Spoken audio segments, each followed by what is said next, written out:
Hello everyone and welcome to the channel, and we're just going to kick it off by doing a new series up in here. We're going to do a bot trick shotting, and we're just going to start this off by just doing the first episode of it, and I'm just going to act like this channel's already have been made, and like, so I just don't want to say like, hey, welcome to the channel, today we're going to introduce this and this and this, but we're just going to start off with the trick shot series, so this is going to be pretty nice. But to start it off for the first channel, I'm going to tell you guys the most insane story I ever like witnessed or ever had in my whole entire life. It's nothing personal, it's about my friend I had in first grade, so he can't beat me up now, can you know? Okay, back in first grade, kids didn't know what's right and what's wrong. Like, they don't understand anything of like, don't do this, don't do this. They think if they do something that they didn't tell them to do, they would make up a thing saying, oh, you didn't tell me to do specifically this, and it's kind of gets over their head, and that they think that they should say that more often, but they shouldn't.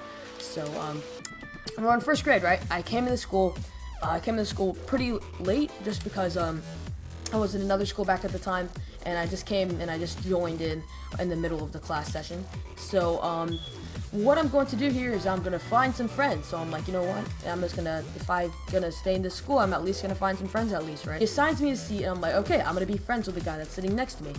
And he has like blue eyes, he has like black hair and everything like that. He looks pretty chill. He looked pretty chill, quote unquote looked pretty chill, right? But he's not. So I go ahead and he's like, hey, if you want to be my friend, you have to give me this eraser. And I had an eraser in my pencil box at the time, was what they called it. They called it a pencil box, and it was like this big plastic box that you put all your pencils in, right? And this eraser I got from the book fair, and I paid for like $3 for it. It was like a long eraser, it's like rubber, and you can like, it's like a tube. There it is. So that's basically it. So he's like, I'm like, okay. I mean, if I'm with like friend, it was like friendship. I got like really deep into this. I was like,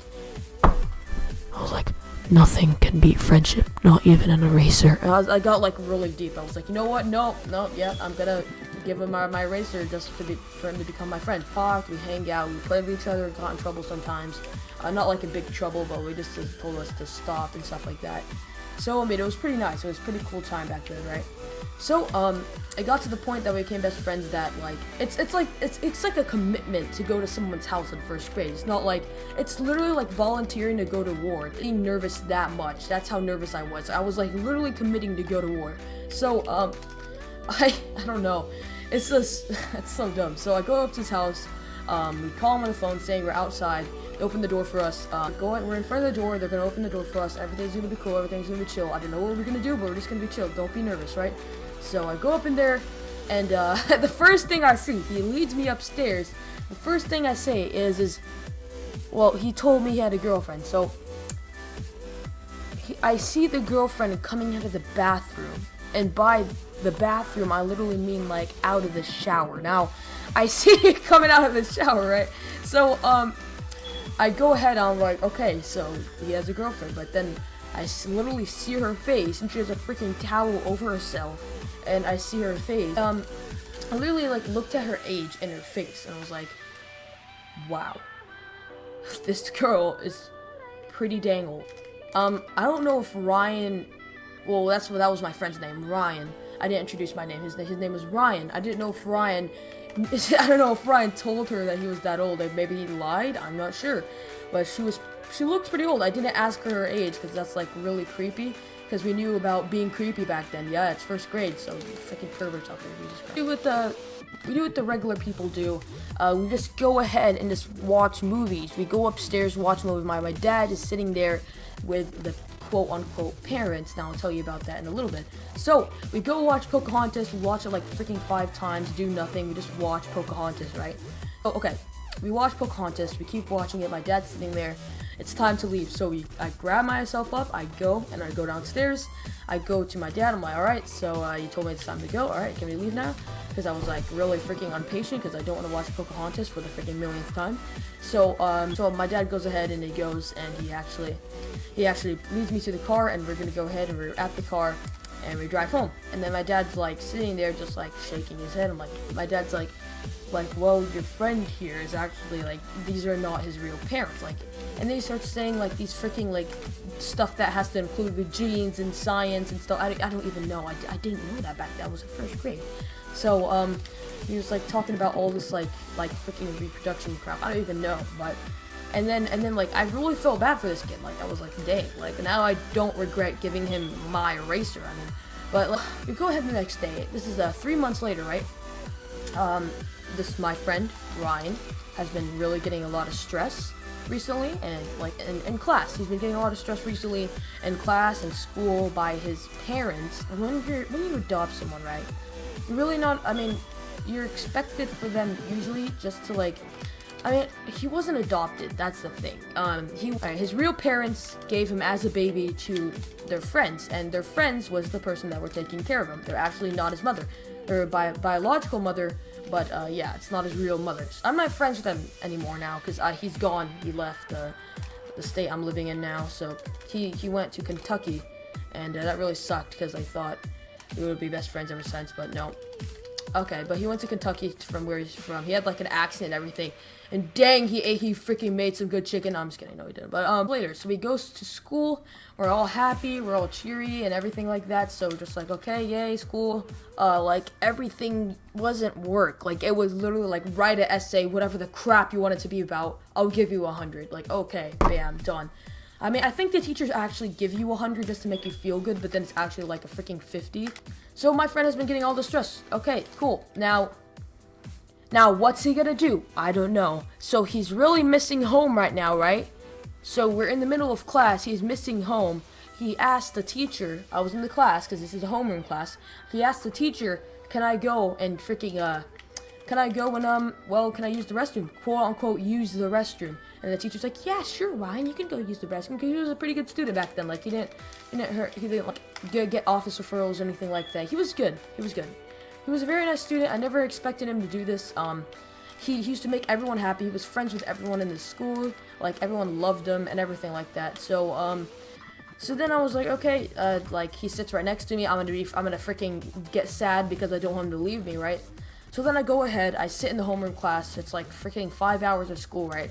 I sit there and it's spending like 30 minutes, right? And I was like, okay, well, he's not coming back. What the heck? So now a principal just go with the microphone like, all right, we got a kid on the loose. You know what that means? Well, freaking attempted to run away from school just to go home. Now the teacher was like, oh, you know, he's just like, his house was just like 3 blocks away, so I mean, he can go home easily, right? So then I was like, oh god. So my friend just attempted to run away to school just to go to his like mother's house, right? So then he's saying, he's like, he's running down the hallways, right? So I was like, okay, let's freaking go get him then. And then basically the teacher called 2 people up. So she knew that like I was his best friend back in the time. So he was like, okay, Lath goes, which is my name, and then he's like, okay, Riley goes. And there was a kid named Riley, which was like pretty weird. He used to like, I don't know what he did. He was like a really weird student. We run down the hallways, we check everywhere. I get stopped by a teacher saying, "What are you guys doing running in the hallway? It's still class time." I was like sitting there stuttering. I was like, because I didn't want to tell him because I thought he would get in trouble. And then Riley just said, "There's a kid that ran away and he's trying to go home. I'm gonna freaking catch him." And like, oh, okay. And it's like, oh, okay, why didn't you tell me that before? Like, she acted was so casual. Like, it's not casual. He's literally running away, okay? So we go and we see him near the janitor's room. Basically, all we do is, we go ahead and just see him sitting there, and he's all, like, frozen. Like, he's so scared. Like, honestly, like, he thought we had, like, a taser, and we're gonna tase the crap at him. Like, he probably thought that we didn't know what he was trying to do at the point. Like, he could have just ran out the door, but he didn't. I think they locked the doors back then. I don't know if they did that, but I think they did that. This is what comes to his head. This is what he does, right? Instead of like confessing that he did something wrong and getting out of it and not getting in trouble at all, he was played off cool by saying, "Oh, I went to the bathroom. I just didn't know where that classroom was," or something like that, right? So instead of playing it off cool, which we didn't understand back then because we're in freaking first grade, right? Instead of playing it off cool, he goes inside the janitor's room and locks himself. He freaking like all you hear is like. He's like, oh, here's them screaming, going to go through like, and like, now you knew he locked it. So this is what we had to do. We had to call the police, and we had to get so he can like catch him, and so he doesn't run away or anything like that. And we had to get the principal with all the keys, or no, not the principal, the janitor with all the keys to get the lock, so we can open the lock and get him out of there. So then the janitor was like, everyone ready? Okay, breach it clear. And then he just opens the door. He literally like, the police just like rams in there. Like, I don't understand. Like, he's in first grade. He rams in there, freaking tackles him, and absolutely destroys him. And he handcuffs him. He's not going to jail or anything. He just handcuffs him. Which he's not supposed to do that. He's an adult. He can just hold his hand easily, right? But he just handcuffs him. So I was like, oh my god, he's going to jail, because I didn't know about kids not going to jail or anything like that. I didn't know about juvie or anything like that. So he was like, oh my god, he's going to jail, right? So I go ahead and he sent to the office, and basically the punishment you get in the office is just do a packet of work all day. And he's been out of the school for about a month just because he did that. So it was insane. Like, I don't understand why he did that, but I mean, it was crazy. I think the mom wanted to embarrass him, because when he came back to school a month later, I just see a black eye and on him, and it was like he was like hurting. He was kind of whimpering a little bit because he was really embarrassed. So yeah, that's basically my story, and I never told anyone this. I'm putting this in the first episode of my YouTube channel. Now real subscribers will know my true story, my true inner giraffe. Anyway, but anyway, guys, I'm just going to skip it until I hit a shot. I'm sorry for going for horrible shots right now. I'm just not focusing at all. So I'm just going to cut it until I hit a shot. Hold on. Yo, what's up, guys? I am back, and I'm actually going to use this clip I hit in private match a long time ago, and it's going to be a two-piece. I kill one with the Cat 40, and I go for a Subi that actually just freaking bang him, dude. I freaking love it. Anyway, so I'll just go right into it. I'm going to play the clip right now. Look at that. Kill one with the Cat 40. And then... that's right. That's a fucking two-piece. Alright. So, thank you guys for watching this private match trick-shotting series. Hope you guys enjoyed. Please do like if you did enjoy. And just tell me in the comments below if you want more. So, yeah, that's pretty much it. And it's Tom Nova. Out. See you guys later. Bye.